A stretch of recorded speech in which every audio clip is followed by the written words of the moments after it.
এখানে রাশি দেওয়া আছে 4x² প্লাস 2। আমাদের প্রশ্ন হচ্ছে এটার সাথে এমন কিছু যোগ করতে হবে যাতে পূর্ণবর্গ হয়। পূর্ণবর্গ মানে কি? অর্থাৎ ব্যাপারটা এরকম হবে। Whole to the power square লেখা যাবে।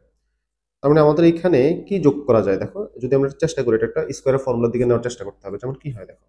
a square plus 2ab plus b square এটাকে আমরা কি লিখতে পারি? Whole to the power square লিখতে পারি, তাই না? তাহলে আমাদের এখানে এটাকে যদি আমরা 4x স্কয়ারকে যদি লিখতে পারি হচ্ছে 2x হোল স্কয়ার প্লাস 2। এখন তারপরে কি লাগবে? a লাগবে, b লাগবে। আমরা বুঝতে পারছি এটা হচ্ছে আমাদের a। তাহলে এটা হচ্ছে a। তাহলে b কি হবে? দেখো যেহেতু এখানে শুধু 2 ছিল, সাথে কিছু ছিল না। আমি হঠাৎ করে 2x লিখছি বাড়তি, তাই না? তাহলে আমাকে এমন একটা কিছু লিখতে হবে যাতে 2x টা না থাকে। এটা রিমুভ হয়ে যায়। তাহলে প্লাস কি থাকে? 1/2x whole square. অর্থাৎ আমাদের এটা কেটে কিছুই থাকতেছে না। বাড়তি আমাদের কি লেখা লাগতেছে? এই জায়গাটা। এই জায়গাটাকে আমরা কি বলবো? 1/4x square. তাহলে আমাদের অপশন হচ্ছে 1/4x স্কয়ার। এই জায়গাটা বাড়তি যদি আমরা দেই, তাহলে হচ্ছে আমাদের এটা একটা পূর্ণবর্গ সংখ্যা হয়।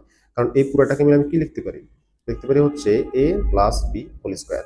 আর এখানের মধ্যে আমাদের এই জায়গাটা কিন্তু বাড়তি হচ্ছে না, বাড়তি হচ্ছে শুধু এই জায়গাটা।